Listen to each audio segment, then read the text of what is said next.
What is going on, Mavs fans? Welcome into the latest episode of Mavs Latest. I, of course, am your host, Cody Brusso. Welcome in. What a win. What a game we just watched. Uh, Took overtime to do it, but hey, we'll take the W any way we can get it. Now, in this episode, we're going to be looking, of course, at the game. I'm going to say something that the Mavericks organization probably can't say. And then we're going to look forward to the game tomorrow. All that and more coming up next. What's going on, guys? I'm going to go ahead and just rip the Band-Aid off. We're going to start the show with this because I know it's something that the Mavericks themselves can't come out and say unless they like paying fines. And that is the refs were way too involved in this game. And quite frankly, they almost cost us the game. And you could almost say, did they hand us the game? You look at the three-point shot towards the end of the fourth quarter, goes to the line. You look at, of course, the ticky-tack fouls that were called on Cooper Flag. You look at the two-point shot, not a three. They took that one back.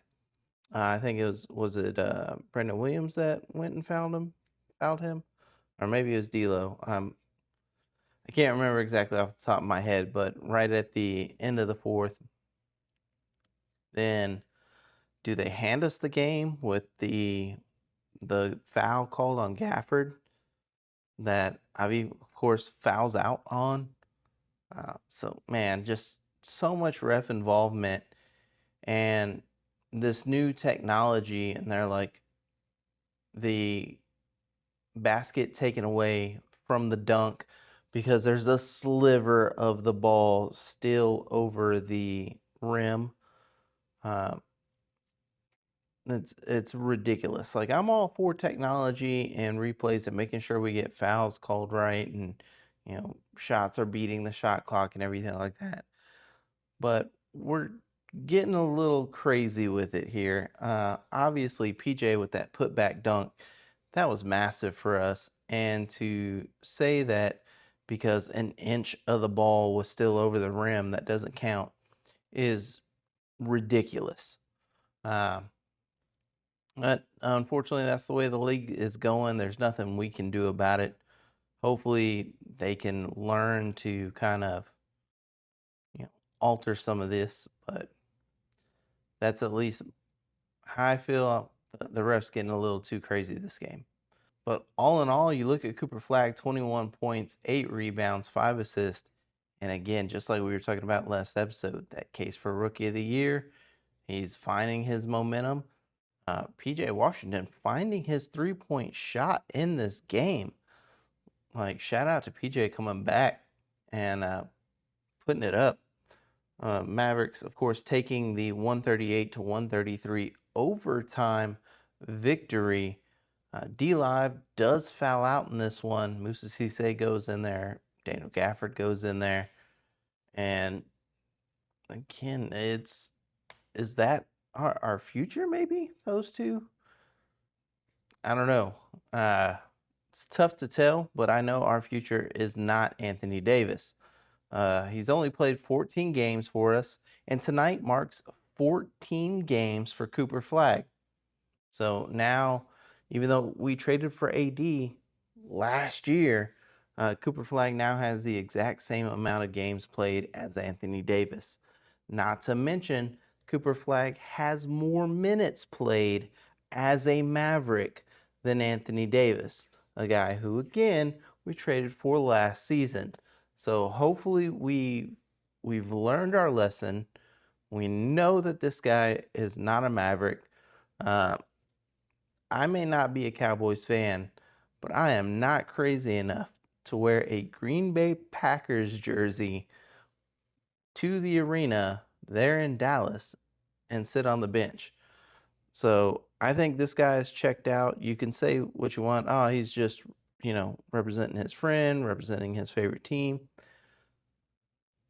With the, Micah Parsons stuff that went on and the trade with Green Bay and all this kind of stuff. And, of course, the Dez catch from years ago and just a NFC rival in the Packers, and you're going to wear that, of all things, to the AAC.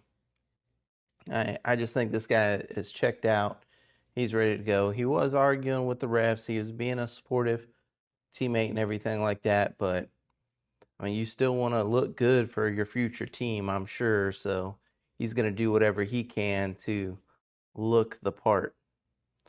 I've not heard any other trade rumors going on. One person did float out an idea that they would love to see us go to San Antonio and try and get Fox for AD, but I don't see San Antonio doing that. And Fox just did sign a brand new max deal, so I don't even know if he's available quite yet to be drafted since he just signed that contract.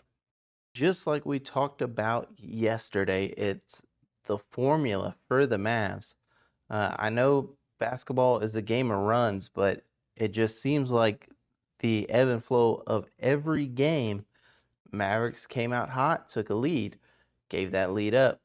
We, go down late, we make a run, make a 7-0 run there in the fourth to come back and make it interesting.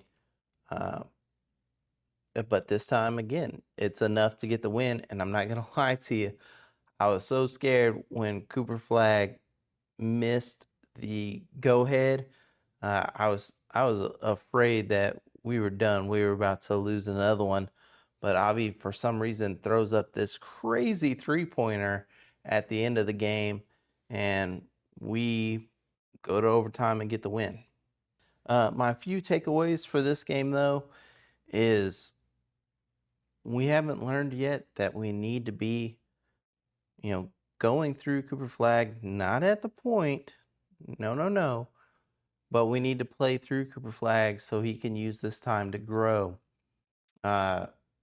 We've been seeing it to where he goes these long stretches where he's just out on the floor, running back and forth. He's not getting the touches. He's not, given the opportunity to facilitate. And I get it. You got guys like B. Will and D'Lo, guards that like to attack rather than facilitate. So, again, that's something that we're going to need. And hopefully Kyrie's, tracking to come back soon, because that'll be huge for us in our battle. But I think we need to involve Cooper Flagg more now than ever, because this will be his time to grow. But we want him growing in his actual position. I don't want him running point. I don't want them doing anything crazy like that. I want him growing in his actual position. The other takeaway was, did we finally see a little bit of the real Klay Thompson? Did he show up tonight? Because great job from Klay coming off the bench. And at this point in his career, do you think he's better coming off the bench? Or is it simply because of the guard situation? Like we've discussed so many times, Klay needs that setup point guard. He needs that facilitating point guard. So is this just a case of he just isn't set up here in Dallas to succeed? Or is he just better coming off the bench? Either way, Klay, a huge reason for us tonight. So, and really, these last couple of games, the last 3 games, 17 points per game and 40.5 from 3. So Klay has been finding himself. Now, the turnovers were still a big deal, but in overtime, the Mavericks actually clean it up a little bit. The only turnover in overtime, the 8-second penalty, which, when we had a 5-point lead, we gave them an opportunity. We gave them a chance to try and force a second overtime, but luckily closed the door on it. But 7 for 7 shooting from the floor in overtime as well. So Mavericks just almost beyond that 8-second turnover, almost a perfect overtime. The boys about to get showered up and have to jump on a plane now, fly to Minnesota, as this was game one of a 2-game back-to-back. Tomorrow they'll be in Minnesota taking on the Timberwolves before Wednesday's game with the New York Knicks. After that, they'll have another rest day, as Friday we'll have another NBA Cup game where they'll be taking on the Pelicans. We're, of course, 0-2 in the Cup so far. So I'm not quite sure we're going to be able to get in the mix for that. I don't think we're going to be able to get out of the group stage. But you never know. Crazier things have happened. But we'll be back tomorrow after the game, giving you a post game for that one as well. We stayed late today. We ended up having to fire somebody, had to come in, stayed late, watched the game here. And I figured I'd give y'all a quick one while it's fresh on my mind.